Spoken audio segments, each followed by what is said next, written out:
بسم اللہ الرحمن الرحیم الحمد للہ الملک الحق المبین وهو رب الشہداء والصدیقین والصلاة والسلام على سید المرسلین وخاتم النبیین ورحمت للعالمین وشفیع المذنبین والمخاطب بطاہ ویاسین ابی القاسم محمد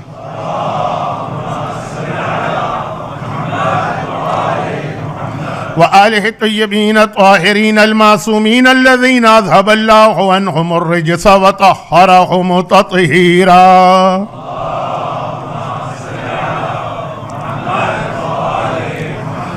سیما علی الامام المنتظر والحجة الثانی عشر عجل اللہم لہ الفرج ولعنۃ اللہ علی اعدائہم اجمعین من الازل الى الابد اما بعد فقد قال اللہ عز وجل فی کتابہ المبین وفرقانہ المتین وقرآنہ المجید بسم اللہ الرحمن الرحیم ومن یبتغ غیر الاسلام دینا فلن يقبل منہ وہو فی الآخرۃ من الخاسرین۔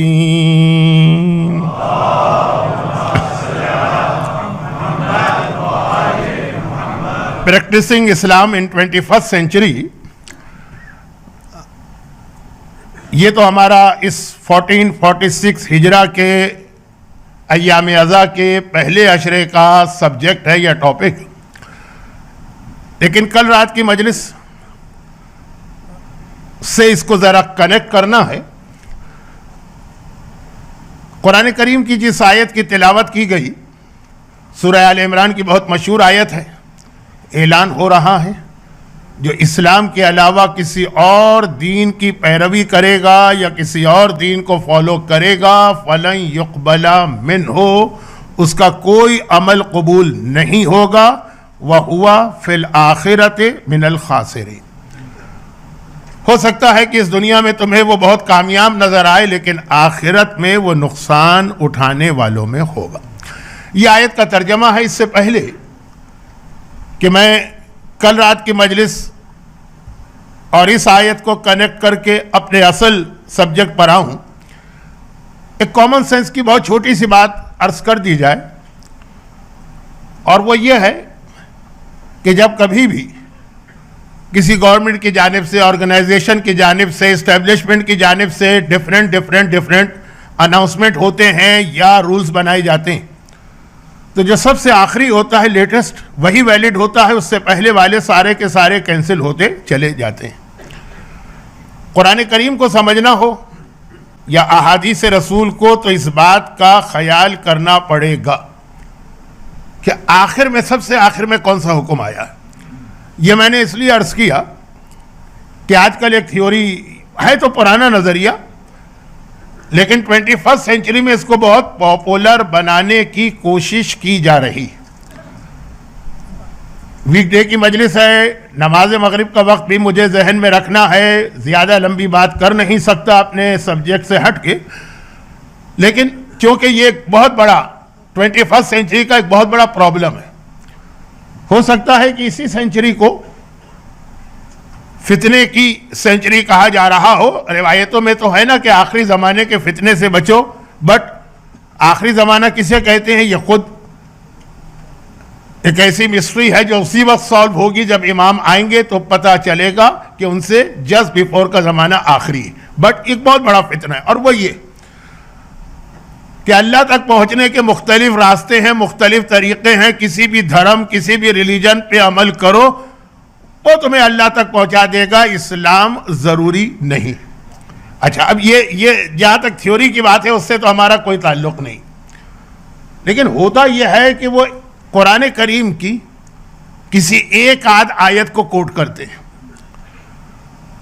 اور ہمارے یہاں چونکہ عام کنسپٹ یہ ہے کہ بھائی قرآن میں یہ آیت آ گئی ہے تو بس فائنل، اب اس کے آگے تو کسی آرگومنٹ کی گنجائش نہیں ہے۔ یہ میں بات کر رہا ہوں اس ایج گروپ کی جو میرا ایج گروپ ہے یا مجھ سے ذرا سا چھوٹا۔ آج کے یوتھ، آج کے ینگسٹر، ان کا تو مائنڈ سیٹ ہی ایسا ہے کہ ہر چیز کے اوپر ان کو سوال کرنا ہے، ریزننگ پوچھنا ہے، اور یہ بھی ایک بہت بڑا 21st سینچری کا ایشو ہے جس پر میں انشاءاللہ کوشش کروں گا کہ آگے کی کسی مجلس میں بات کروں۔ لیکن جو کراؤڈ میرے سامنے ہے, جو مومنین میرے سامنے, ان کے لیے یہ چیز فائنل ہوتی ہے کہ بس قرآن کی آیت کوٹ کر دی گئی, یہ ختم بات.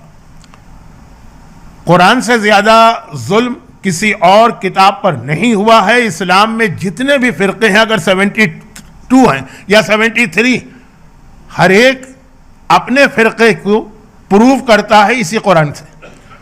شاید کوئی ایسا فرقہ نہیں ہوگا جو کہے گا ہم قرآن کو نہیں مانتے. جو یہ کہہ دے گا تو وہ پھر مسلمان نہیں.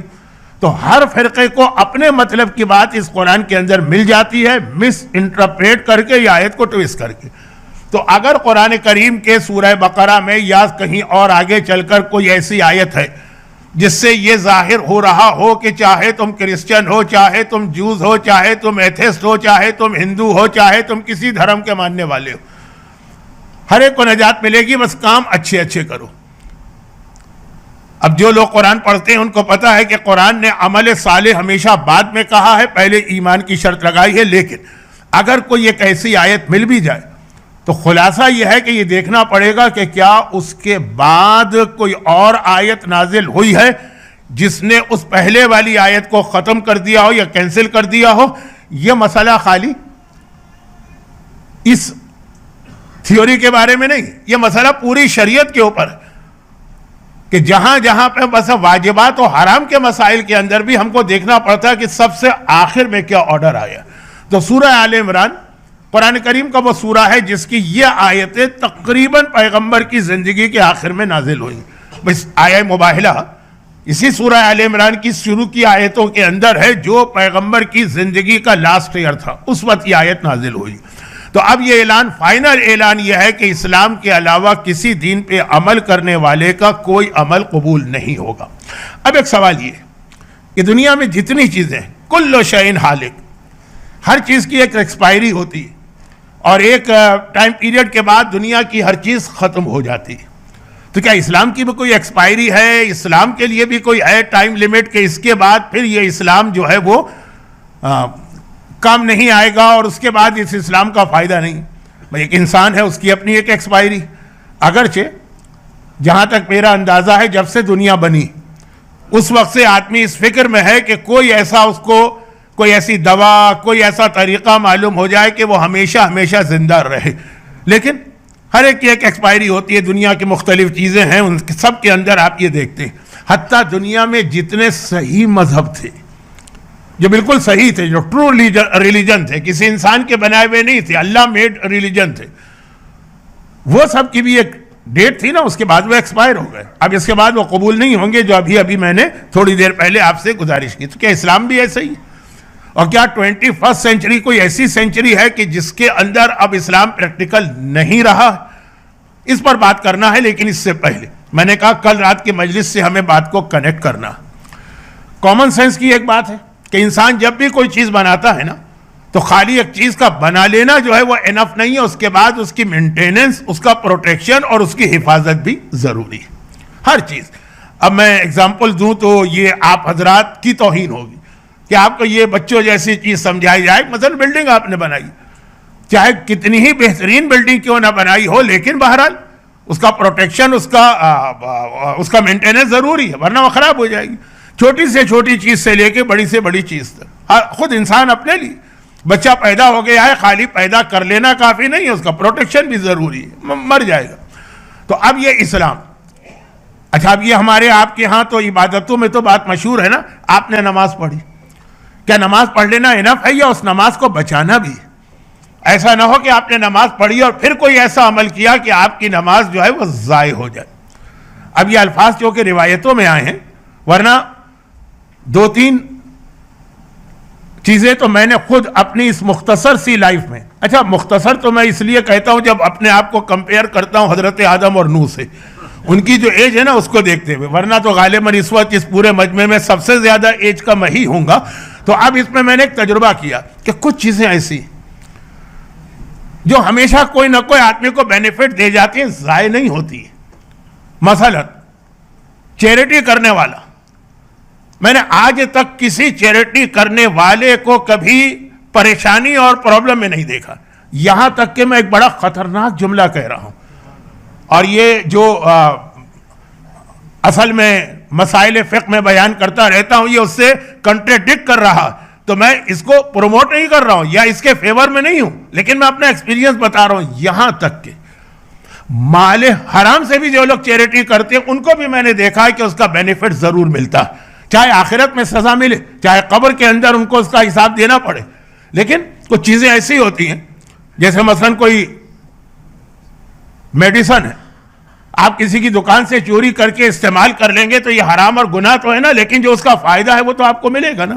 اب میں یہ نہیں کہہ رہا ہوں کہ لوگ جو حرام کر کے صدقہ کر رہے ہیں، حرام کام کر حرام پیسے کما کے حج پہ جا رہے ہیں، حرام پیسے کے ذریعے زیارت کر رہے ہیں، کہ سارے عمل صحیح، لیکن بینیفٹ ان کو اس میں بھی ملے گا.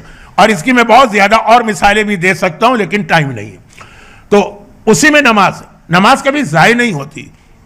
ہاں، صحیح طریقے سے نماز نہ پڑھیں، بغیر وضو کے نماز پڑھے تو وہ نماز ہی نہیں ہے، لیکن جو نماز پڑھیں گے ضائع کبھی نہیں ہوگی، کوئی نہ کوئی اس کا بینیفٹ آپ کو مل کے رہے گا. لیکن بعض روایتوں میں چونکہ یہ لفظ آیا ہے کہ آخری زمانے میں لوگ نمازوں کو ضائع کریں گے اور شہوات اور خواہش نفسانی کی پیروی کریں گے، اس لیے میں نے یہ لفظ استعمال کیا، آپ نے نماز پڑھی. اب اس نماز کا پروٹیکشن بھی ضروری. اسی طریقے سے وہ تو بہت مشہور حدیث ہے پیغمبر کی کہ جب روایت پیغمبر نے ممبر سے ارشاد فرمائی کہ جو آدمی ایک بار سبحان اللہ کہتا ہے تو جنت میں اس کے لیے اللہ ایک درخت پیدا کر دیتا ہے، اور الحمدللہ کہتا ہے، اور لا الہ الا اللہ کہتا ہے، اور اللہ اکبر. معصوم کی حدیث ہے نا کہ قرآن کے بعد اس کائنات کا سب سے افضل کلام ہے سبحان اللہ والحمدللہ ولا الہ الا اللہ واللہ اکبر. یہ حدیث ہے کہ سب سے افضل کلام ہے قرآن کے بعد یہ ذکر خدا.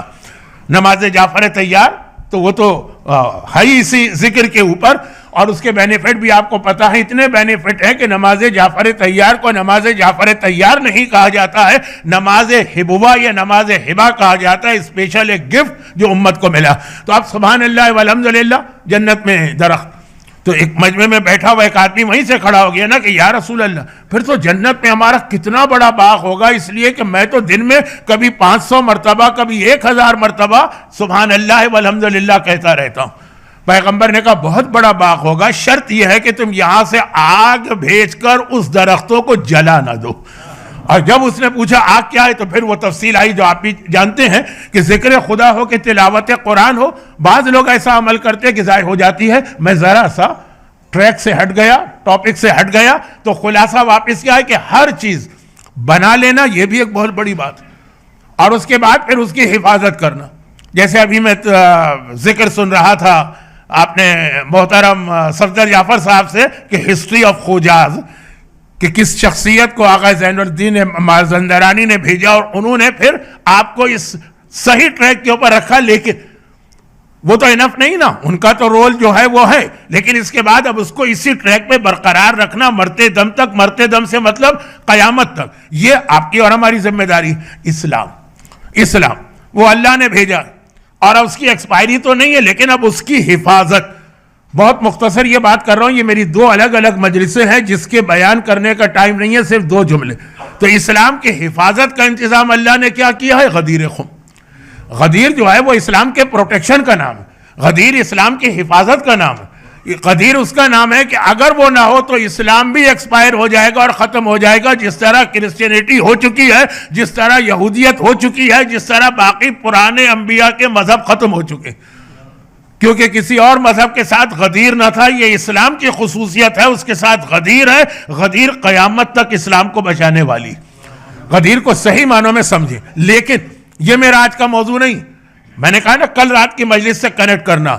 لیکن غدیر، اب یہ غدیر جو ہے نا، اس کو بچانے کا بھی انتظام ہونا چاہیے، اور اس کو بچانے کا نام ہے عزاداری امام مظلوم.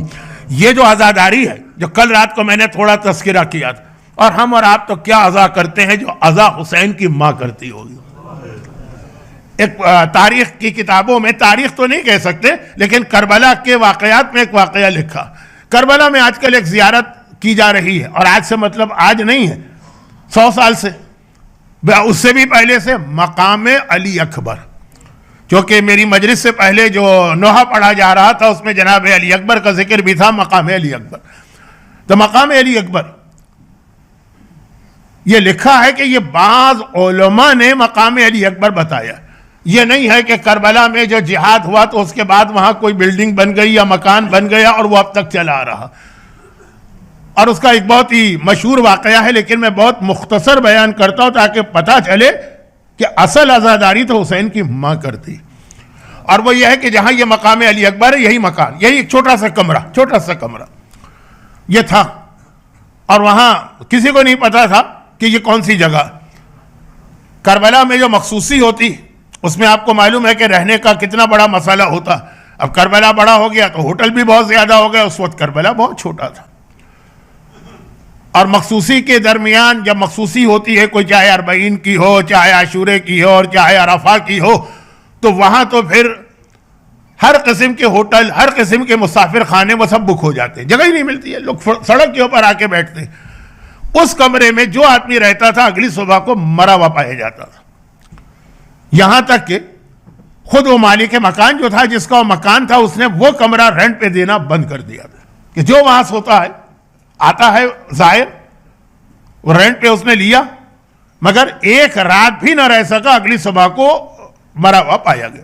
ایران کے کوئی بہت بڑے عالم، اب چونکہ میں تو مرجعیت کے لیول پہ جا کے بات کرتا ہوں اس لیے اس لیول کے تو نہیں، لیکن ایک بڑے عالم جو سید بھی تھے.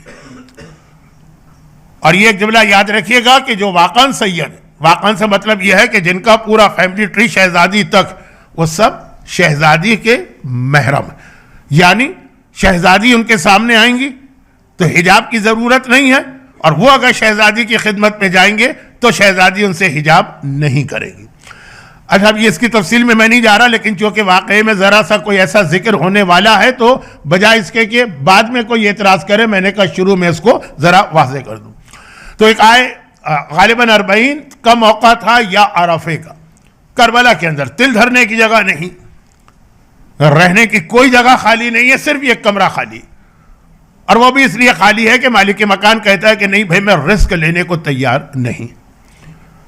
اب یہ بہت تھکے ہارے بہت دور سے آ رہے ہیں اور ان کو کسی نہ کسی کمرے کی ضرورت ہے کہ وہاں پہ وہ اپنا بستر بچھا کے آرام کرے.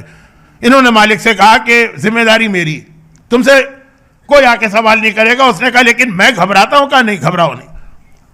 اور اگلی صبح کو جب ہر ایک کو توقع تھی کہ یہ بھی مر چکے ہوں گے، جب نیکسٹ مارننگ آئی تو یہ اپنے اس رینٹڈ کمرے سے باہر تو آئے، لیکن عجیب ان کی حالت. لوگوں نے پوچھا کیا گزری؟ کہا کہ جب میں رات کو سویا تھا تو آدھی رات کے بعد میں نے دیکھا میری دادی فاطمہ اس جگہ پہ آ رہی اور اس طرح سے رو رہی،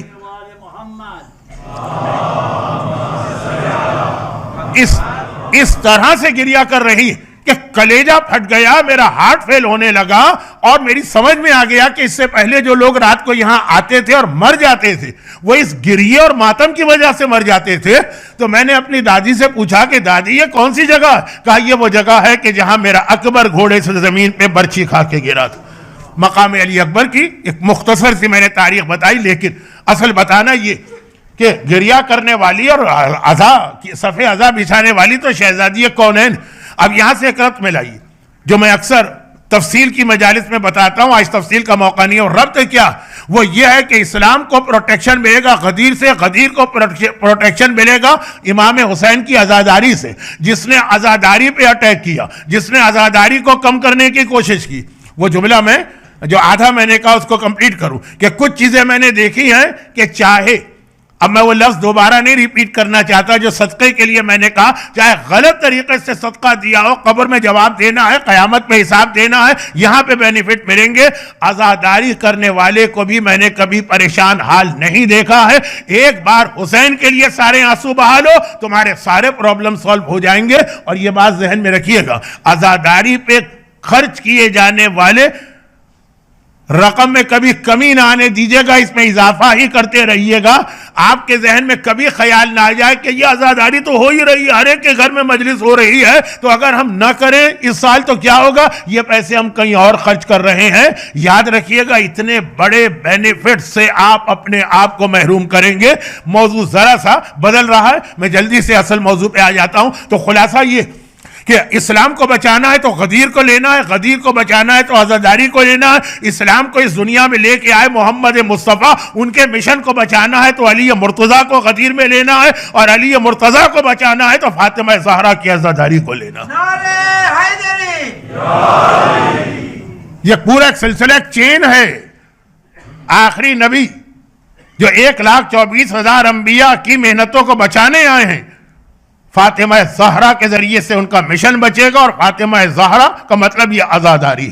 مگر 21 سینچری میں ہم ذرا یہ دیکھ رہے ہیں کہ عزاداری کے خلاف غیروں کی طرف سے پروپیگنڈا، غیروں کی طرف سے فتوے، غیروں کی طرف سے بہت سے اعتراض تو ہمیشہ سے تھے، اور 20 سینچری کے اینڈ میں جا کے کچھ آوازیں ہمارے یہاں سے اٹھی، لیکن اب یہ بہت بڑھ گئی، اور اس کے اوپر میں بات نہیں کرنا چاہ رہا ہوں، لیکن یہ ہے کہ 21 سینچری میں جب اسلام پہ آپ کو عمل کرنا، تو اس وقت تک عمل نہیں ہو سکتا جب تک کہ آپ کے دل میں واقعاً اہل بیت کی محبت نہ آ جائے، اور اہل بیت کی محبت یہی عزاداری پیدا کیا کرتی ہے۔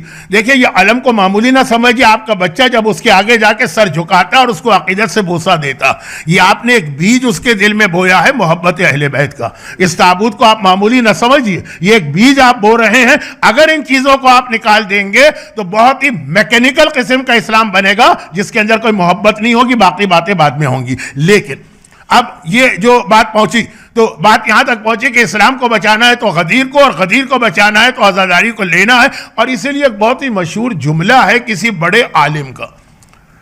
پہلے ہم لوگ یہ سمجھتے تھے کہ یہ حدیث امام، لیکن جب بہت زیادہ ریسرچ کی گئی تو پتہ چلا یہ حدیث تو نہیں ہے، لیکن کسی بڑے عالم کا جملہ ہے جو کسی غیر شیعہ سے مناظرے میں انہوں نے کہا تھا، کہ جب اس نے پوچھا تھا کہ آپ اس انداز سے عزاداری کیوں کرتے ہیں، اس طرح کی عزاداری 40 دن، عراق وغیرہ میں جو رواج تھا کہ 40 دن کی عزاداری ہے، 40 تک نہ کھانا نہ سونا نہ آرام، پوری لائف چینج ہو کے رہ جاتی ہے، اتنے زور و شور سے، اور سڑکوں پہ بھی نکل رہے ہیں، اور مجلس بھی ہو رہی ہے، اور جلوس بھی ہو رہا ہے۔ تو ان کا ایک ہی جملہ تھا نا کہ ہم نے غدیر کو اس طریقے سے نہیں منایا تو دنیا غدیر کو بھول گئی، اگر ہم اس طرح کی عزاداری نہ کریں تو دنیا کربلا کو بھی بھول جائے گی۔ یہ عزاداری کربلا یاد دلاتی، اور کربلا ہمیشہ غدیر۔ ایک جملہ اور بھی ہے جس پہ پوری مجلس میں پڑھ چکا ہوں، اور علماء نے کتابیں لکھی ہیں، کہ امام حسین قربان غدیر ہے۔ غدیر کا اعلان نہ ہوتا تو امام حسین کی شہادت نہ ہوتی۔ یہ سب ایک دوسرے سے انٹر کنیکٹڈ ہیں، مگر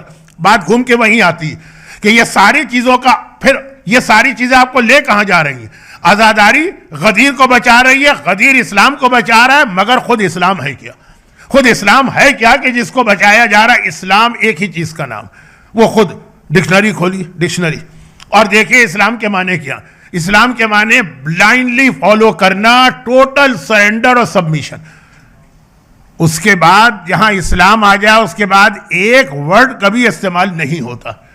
میں یہ نہیں کہہ رہا ہوں کہ یہ حرام ہے، میں یہ نہیں کہہ رہا ہوں یہ گناہ، میں کہہ رہا ہوں جہاں صحیح اسلام آ جائے گا اس کی زبان پہ یہ لفظ آئے گا ہی نہیں، چاہے اجازت بھی مل جائے اللہ کی طرف سے، لیکن آئے گا ہی نہیں لفظ۔ اور وہ لفظ کیا ہے؟ وائے۔ کبھی بھی جس کے دل میں اسلام آ چکا ہے وہ کبھی بھی کوئی آرڈر اللہ کا سن کر یہ نہیں کہے گا کہ وائے، کیوں، ریزن کیا ہے، فلسفی کیا۔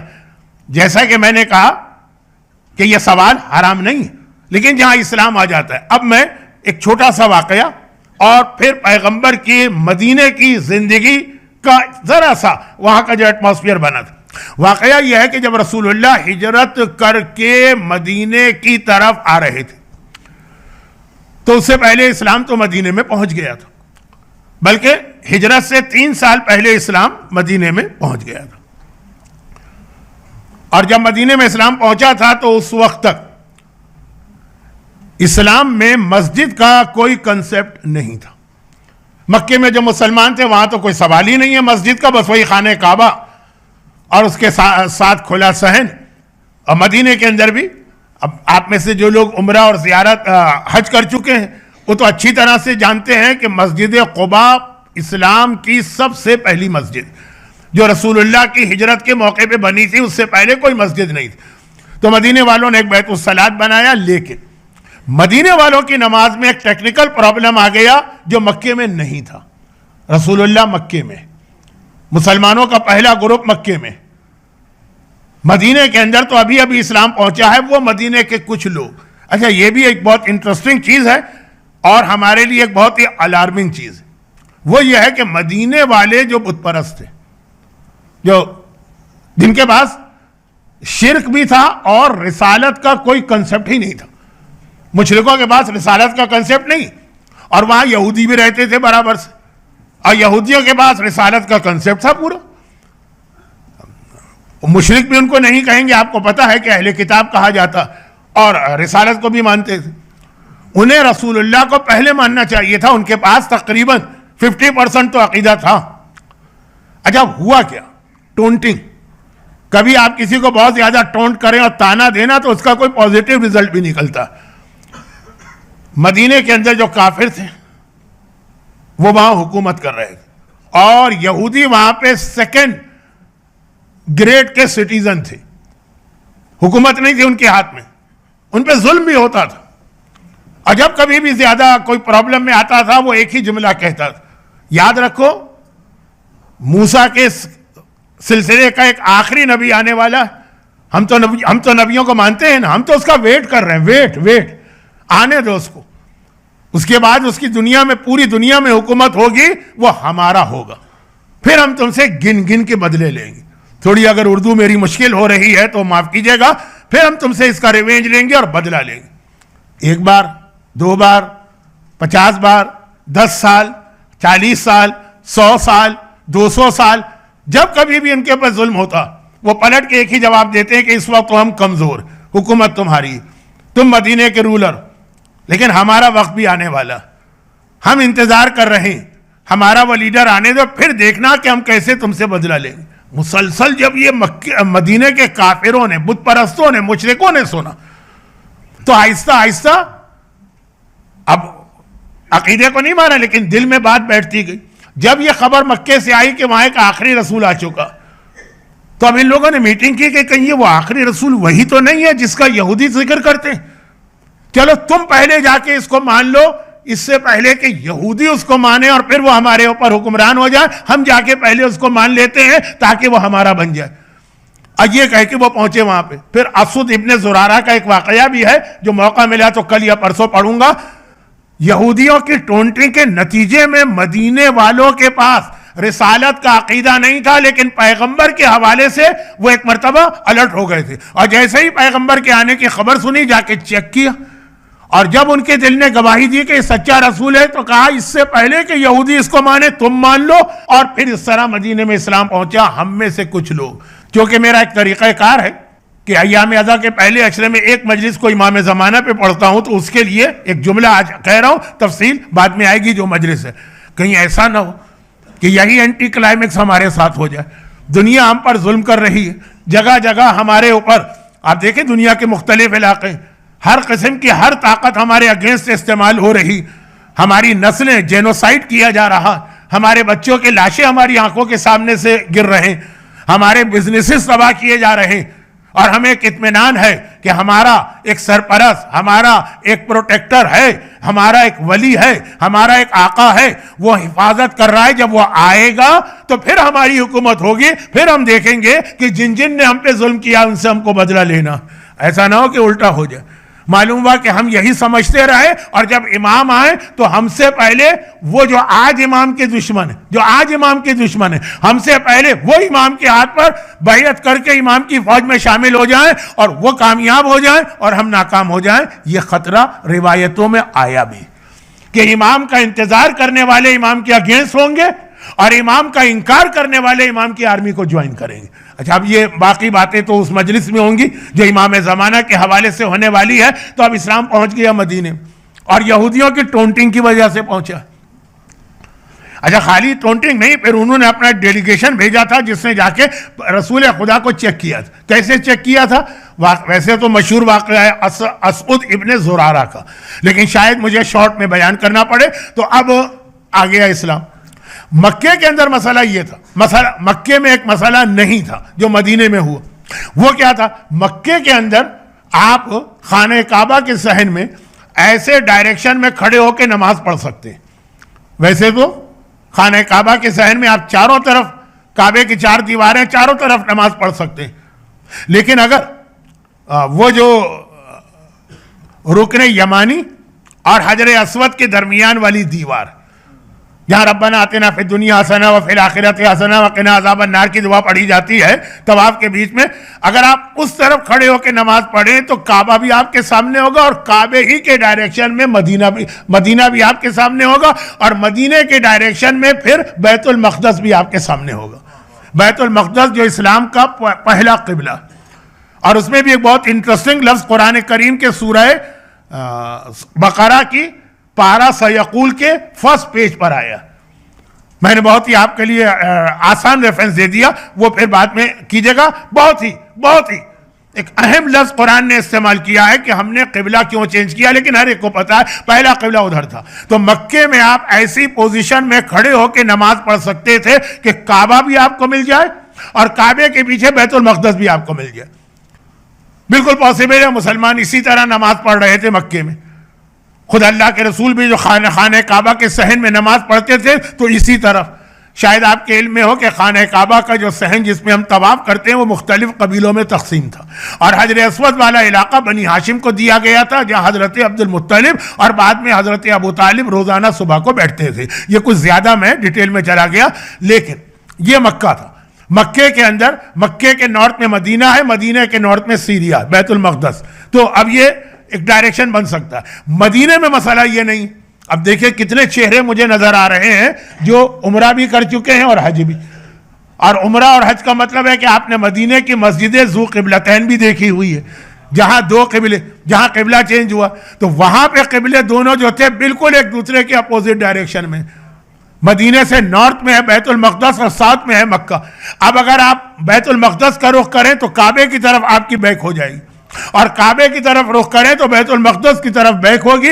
آپ نے مسجد قبلتین میں 2 رکعت نماز تحیت المسجد تو پڑھی ہے نا، تو وہاں پہ وہ پرانی محراب بھی ہے بنی ہوئی اور نئی محراب بھی ہے بنی ہوئی، اور پرانی کے لیے بھی ایک بورڈ لگا ہوا، تو بالکل ایک دوسرے کے آمنے سامنے۔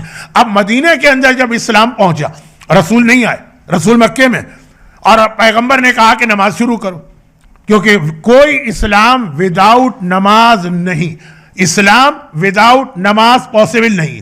جو اسلام ہو اور اس میں نماز نہ ہو وہ اسلام نہیں۔ بلکہ حضرت ابوذر غفاری کی ایک حدیث جو میں اکثر پڑھتا ہوں، آج ایک بار پھر سن لیجئے کیونکہ کل رات کی مجلس کے آخر میں حضرت ابوذر کا تذکرہ ہوا تھا۔ پیغمبر کے عظیم ترین صحابی، سلمان فارسی کے بعد ان کا اسٹیٹس آتا ہے۔ اللہ کے رسول نے تقیہ ان کے لیے حرام کر دیا تھا، اور بہت ہی مشہور یہ واقعہ بھی ہے کہ یہ پہلے مسلمان ہیں جنہوں نے سلام کیا تو اللہ کو ان کا یہ طریقہ اتنا پسند آ گیا کہ قیامت تک کے لیے سلام کو اسلام کے ایٹیکیٹس میں شامل کر دیا گیا۔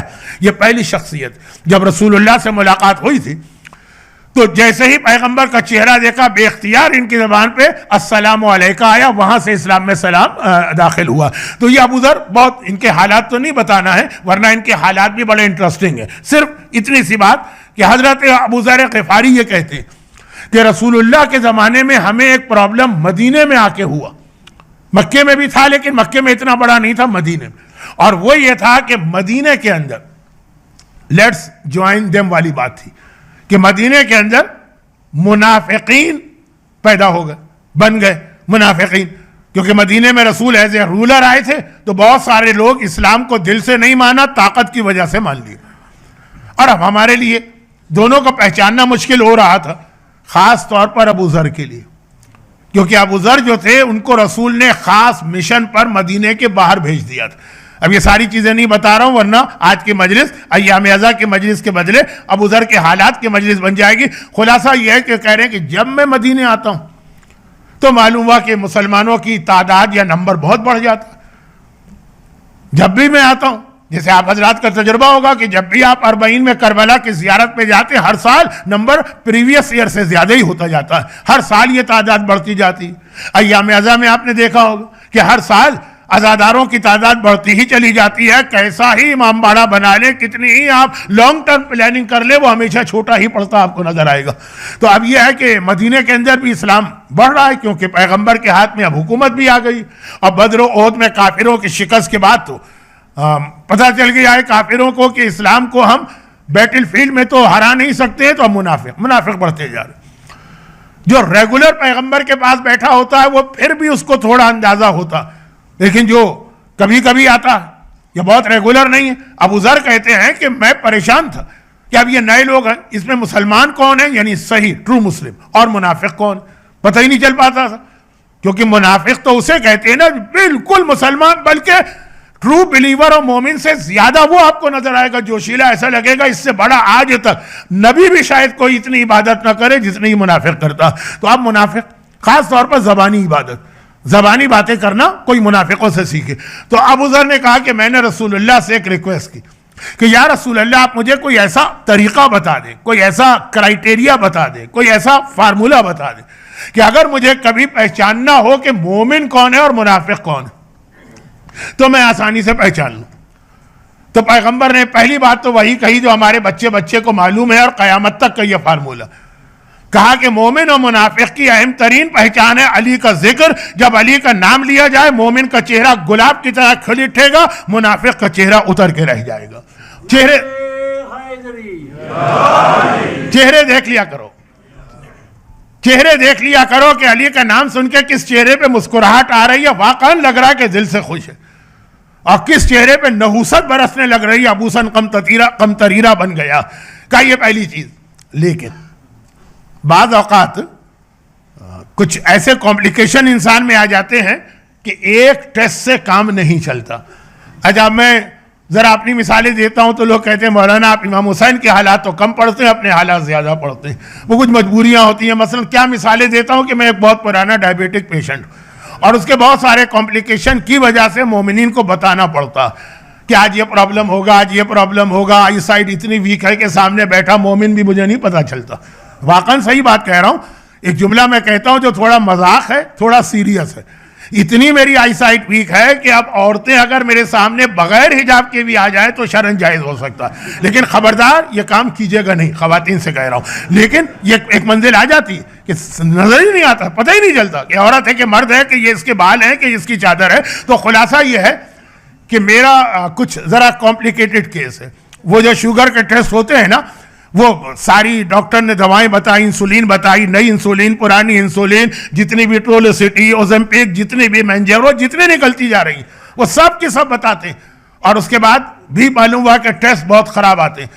تو اسپیشلسٹ جو ہے اس کو کیا اینڈوکولوجسٹ کہتے ہیں شاید, اس نے, اور باقاعدہ پوری ٹیم ہے, اس نے کہا کہ ایسا لگ رہا ہے کہ کوئی ہے آپ کے باڈی میں ایسا پرابلم کہ ٹیسٹ صحیح نہیں آ رہا, ایک اور ٹیسٹ ہوتا ہے اس کے لیے, وہ ہم دوسرا کریں گے تاکہ اندازہ ہو جائے. پھر وہ دوسرا ٹیسٹ کیا, کہا کہ ہاں اب پتا چلا کہ وہ جو پہلا ٹیسٹ تھا کچھ ہوگا آپ کے باڈی کا کوئی ایسی کیمسٹری وغیرہ کہ اس سے صحیح ریزلٹ نہیں آ رہے ہیں, یہ ایک دوسرے ٹیسٹ سے صحیح ریزلٹ آ رہے ہیں. یہ میرے اوپر گزری ہوئی بات ہے اس لیے میں کہہ رہا ہوں. تو اب یہ پہلا پیغمبر نے اہم ترین فارمولہ بتایا ذکر علی, لیکن کہا کہ کچھ ایسے بھی منافق ہوتے ہیں کہ وہ یہاں سے بھی نکل جائیں گے, تو اس کے لیے بات دو باتیں اور بتائیں. کہا دوسری بات ابو ذر ہے, ابو ذر نماز ہے, کہ جہاں وقت نماز آئے گا اور ذکر نماز آئے گا مومن کا چہرہ کھل اٹھے گا, نماز کے لیے دوڑے گا, اور منافق کے چہرے پہ نحوست برسے گی, پڑھے گا بھی نماز تو بڑا کسالہ, جو قرآن کہہ رہا ہے کہ بس دنیا دکھانے کے لیے پڑھ رہا ہے لیکن لاپرواہی سے. اور تیسری چیز ہے حکم رسول, وہ جو میں نے کہا نا سورہ بقرہ سیقول پارے کا پہلا پیج, قرآن نے ریزن بتایا ہم نے قبلہ کیوں چینج کی. پوری کتابیں لکھی گئی ہیں 500 پیجز کی کہ قبلہ چینج کرنے کا فلسفی کیا تھی. قرآن نے صرف ایک لفظ کا, ایک لفظ, کوئی فلسفی نہیں, صرف ایک لفظ کہا جو آج نہیں بتا سکتا, ٹائم بہت کم رہ گیا ہے. لیکن خلاصہ یہ ہے کہ حکم رسول کو کون آنکھیں بند کر کے مانتا ہے, جو جہاں سے میں نے بات شروع کی, ٹوٹل سبمیشن, بلائنڈلی فالو, جو رسول نے کہہ دیا, آگے ہمیں کچھ نہیں پوچھنا. حتیٰ بعض روایتوں میں ہے کہ پیغمبر نے کبھی کچھ ایکسپلین بھی کرنا چاہا تو بہت ہی مخلص مومنین نے کہا کہ نہیں یا رسول اللہ آپ ہمیں اس کی تفصیل اور وضاحت نہ کریں, بس آپ نے کہہ دیا دیٹس انف فار اس, ہمیں اس پہ آنکھیں بند کر کے عمل کرنا. مثلا پیغمبر نے کہہ دیا کہ بیٹے کو 2 حصہ ملے گا باپ کی جائیداد میں, بیٹی کو 1, آنکھیں بند کر کے ماننا, اور اس کے بعد مزید باتیں ہیں آج نہیں. تو خلاصہ یہ کہ اب یہاں ہوا کہ مدینے میں یہ پرابلم آ گئی کہ قبلہ جو تھا وہ آمنے سامنے تھا. اب جو مکے سے پیغمبر سے نماز سیکھ کے آئے تھے وہ 2-3 آدمی تھے, انہوں نے جب نماز پڑھنا شروع کی تو بیت المقدس کی جانب رخ کیا, وہی قبلہ ہے نا, تو کعبے کی طرف بیک ہو گئی. عرب میں کعبے کا احترام اسلام سے پہلے سے چلا رہا, کافروں میں بلکہ زیادہ کعبے کا احترام تھا. جوز اور کرسچن تو احترام نہیں کرتے تھے کعبے کا, تو یہ مدینے والے جو آج تک کعبے کا احترام کرتے ہیں, ایک دم دیکھا کہ آپ کعبے کی طرف بیک کرنا. تو جو شروع والا گروپ تھا وہ تو سارا مخلص مومنوں کا تھا, اس میں جابر ابن عبداللہ انصاری بھی ہیں کہ جن کی وہ سنت کربلا کے پہلے ظاہر, کتنے لوگ 40 کی تیاری کر رہے ہیں, اور بھی کچھ لوگ تھے, اسود ابن زرارہ بھی تھے اس کے اندر. ایک بزرگ جو اسلام قبول کیا مدینے میں, وہ مکے گئے نہیں تھے, یہ جو مکے سے لوگ اسلام لے کے آئے ان کی پریچنگ سے اسلام قبول کیا.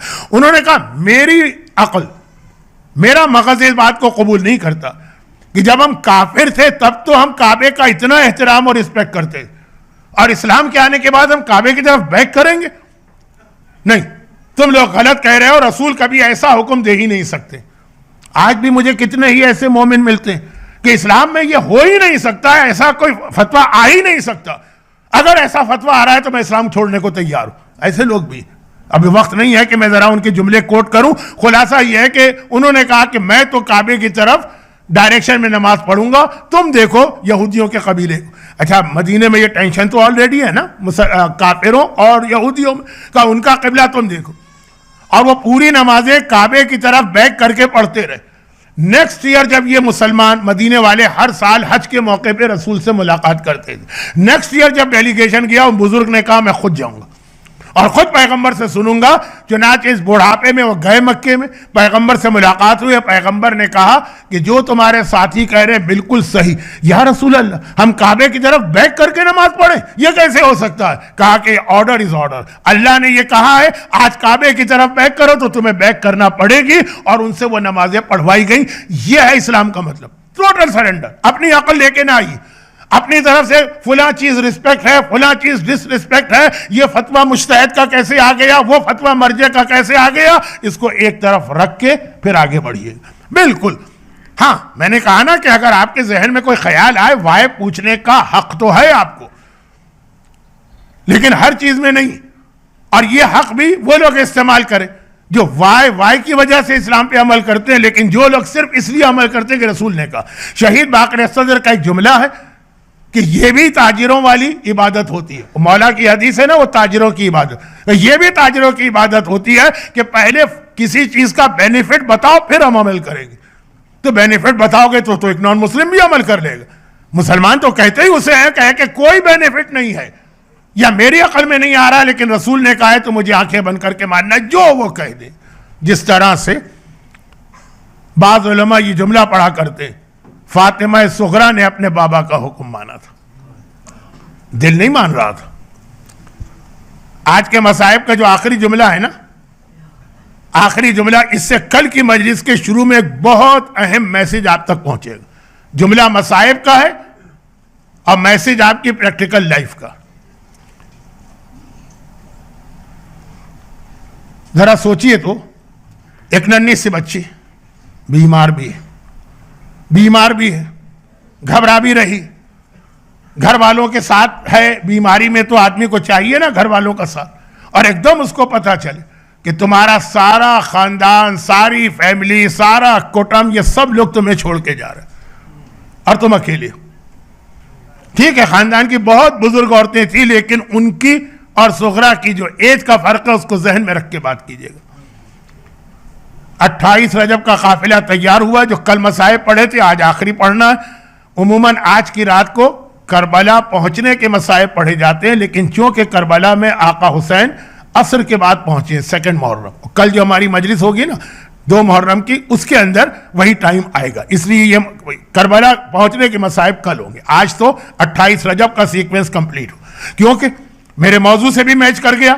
ٹوٹل سبمیشن, بلائنڈلی فالو, جو کہہ دیا, آرڈر از آرڈر. اور اس کے آخری جملے سے کل کی مجلس کا پہلا اور بہت ہی اہم میسج آپ کے سامنے آئے گا.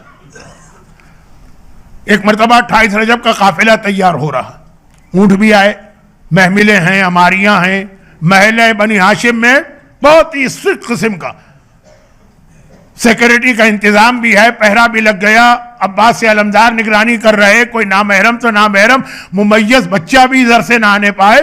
رسول کا گھرانہ جا رہا ہے, علی کی بیٹیاں جا رہی ہیں, حسین کا حرم جا رہا. اور آقا حسین نے بیویوں سے کہا چلنے کی تیاری کرو. لیکن ایک بار سغرا کو میسج دے دیا گیا کہ سغرا تمہیں اکیلے رہنا ہے, تمہیں کوئی تیاری نہیں کرنا. اور پھر بیویوں سے کہا کہ دیکھو جاؤ میری سغرا کو خدا حافظ کہو. کل آپ نے مصائب سنے تھے نا کہ آقا حسین نے سب کو بزرگوں کو خدا حافظ کہا. تو آج اسی کے سیکوینس میں کہ بیویوں سے کہا جاؤ جا کے سغرا کو خدا حافظ کہو, لیکن خبردار سغرا سے کوئی بات نہیں کرنا, میں جانا خدا حافظ کہہ کے آ جانا, کیونکہ حسین کے دل میں یہ خیال ہے کہ ایسا نہ ہو میری سغرا کسی بیوی کی سفارش لے کے میرے پاس آ جائے. اور ادھر سغرا نے یہی سوچا کہ میں خود تو بابا سے نہیں کہہ سکتی, اب جو میری ماں آئے گی, اب جو میری بہنیں آئیں گی, اب جو میری پھوپھی آئیں گی, ان سے ریکویسٹ کروں گی کہ بابا سے کہہ دیجئے کہ مجھے اپنے ساتھ لے جائیں. لیکن اب ہر بیوی آتی ہے اور اتنا سیریسلی آتی ہے کہ بات آئی سغرا کے سر پہ ہاتھ رکھا, کہا سغرا بیٹی خدا حافظ, اور کہہ کے چلی گئی. چاہے وہ لیلا ہو, چاہے وہ فروا ہو, چاہے وہ رباب ہو, ہر بیوی آتی ہے, چاہے وہ فاطمہ کبریٰ ہو, سغرا کے سر پہ ہاتھ رکھا خدا حافظ. اس سے پہلے کہ سغرا کچھ کہے وہ بیوی جا چکی. لیکن آخر میں سغرا نے دیکھا میری مہربان پھوپھی ثانیہ زہرا زینب کبریٰ میرے حجرے میں داخل ہوئی اور آ کر میرے سر پہ ہاتھ رکھ کے کہا سغرا بیٹی خدا حافظ. سغرا کو پتا تھا اگر زینب چلی گئی تو پھر اور کوئی میری سفارش کرنے والا نہیں ہے. ایک مرتبہ لپک کے زینب کا دامن پکڑ لیا. پھوپھی اماں, آج تک میں نے آپ سے کوئی خواہش نہیں ظاہر کی ہے, آج میری ایک ریکویسٹ ہے, بابا سے سفارش کریں کہ مجھے اکیلا چھوڑ کے نہ جائیں, بابا سے سفارش کریں مجھے اپنے ساتھ لے کے جائیں. اچھا, زینب کا ایک ٹائٹل ہے شریکت الحسین. حسین کے جہاد میں زینب برابر سے شریک ہیں. جو حسین کا مشن ہے زینب کو بڑھانا ہے, تو ابھی زینب نے سنا ہے کہ حسین نے منع کیا ہے سغرا کو, تو اب زینب تسلی دے رہی ہے, کہا سغرا بیٹی گھبرا نہیں, چند دنوں کی بات تو ہے, ہم جا رہے ہیں اور پھر واپس آئیں گے, یہ چند دن گزر جائیں گے, تیرے باپ نے منع کیا تو یہیں رہ جا. سغرا نے تڑپ کے کہا نہیں پھوپھی اماں, کل رات کو میں نے ایک عجیب واقعہ دیکھا. دیکھیں مجلس بھی شروع ہوئی تھی شہزادی فاطمہ کے ماتم سے, اور اختتام میں بھی جملہ سنیے. کل رات کو میں نے ایک عجیب واقعہ دیکھا. مڈ نائٹ میری طبیعت گھبرا رہی تھی, سب گھر والے سو رہے تھے, میں اپنے حجرے سے نکل کے مکان کے صحن میں آئی تو میں نے کیا دیکھا, مکان کی پچھلی دیوار کے ساتھ کوئی سیاہ پوش بیوی بیٹھی ہیں اور بار بار کہہ رہی ہیں ہائے میرا لال, ہائے میرا حسین. پھوپھی اماں کسی نے نہیں بتایا, لیکن میں نے پہچان لیا یہ میری دادی فاطمہ زہرا ہیں جو میرے بابا کا ماتم کر رہی ہیں. پھوپھی اماں بابا سے کہیے کہ مجھے ساتھ لے کے جائیں. دیکھیے ماں کا نام سنا, زینب بھی گھبرا گئی, کہا چل سغرا بیٹی میرے ساتھ, اور یہ کہہ کے سغرا کو حسین کے حجرے میں لائیں. یہ دو سفارشیں ہیں, ایک آج آپ سن رہے ہیں اور ایک شاید شب 8 سنیں گے. ادھر سکینہ عباس کو لے کے آئی تھی, بابا میرے چچا کو مقتل میں جانے دیں, اور آج اس سے پہلے زینب سغرا کو لے کے آئی. لیکن وہاں تو سکینہ کو موقع ملا بات کرنے کا, یہاں حسین نے موقع بھی نہ دیا. ادھر زینب سغرا کو لے کے حجرے میں داخل ہوئی. حسین سمجھ گئے امام وقت ہے نا, امام معصوم ہے نا. ایک مرتبہ کا زینب سغرا کی سفارش نہ کرنا, تیرا بھائی تیری ہر خواہش پوری کرے گا مگر سغرا کی بات نہ کر. اب زینب بھی حیران ہو گئی, کہا بھیا جب سب جا رہے ہیں, جب سب چل رہے ہیں, تو آخر سغرا بیٹی کا قصور کیا ہے کہ اسے چھوڑا جا رہا ہے. حسین نے زینب قصور کی بات نہیں ہے, تجھے تو پتا ہے نا کربلا میں میرے بعد کیا ہوگا. تجھے کوفہ بھی جانا ہے, تجھے شام بھی جانا ہے, تجھے بازاروں میں بھی جانا ہے, تجھے درباروں میں بھی جانا ہے, تجھے بلوہ عام میں جانا ہے, تجھے نامحرموں کے درمیان جانا ہے. حسین اپنی ہر بیٹی کی بے پردگی برداشت کر لے مگر سغرا کی بے پردگی برداشت نہیں ہے. ارے آقا کیوں؟ کہا اس لیے کہ میری ساری باقی بیٹیاں یا نانا رسول خدا کی شبیہ ہیں یا بابا علی مرتضیٰ کی شبیہ ہیں, مگر میری سغرا میری ماں فاطمہ زہرا کی شبیہ ہے. ارے حسین شبیہ فاطمہ کو بلوہ عام میں نامحرموں میں بغیر مخنا و چادر کے کیسے دیکھ. الا ولعنۃ اللہ علی اعدائہم اجمعین وسیعلم الذین ظلموا ای منقلب ینقلبون۔ پروردگارہ ان مومنین اور مومنات کے اس گریے کا واسطہ غم حسین کی سوا ان کو اور ان کے گھر والوں کو ہر آفت و پریشانی سے محفوظ فرما۔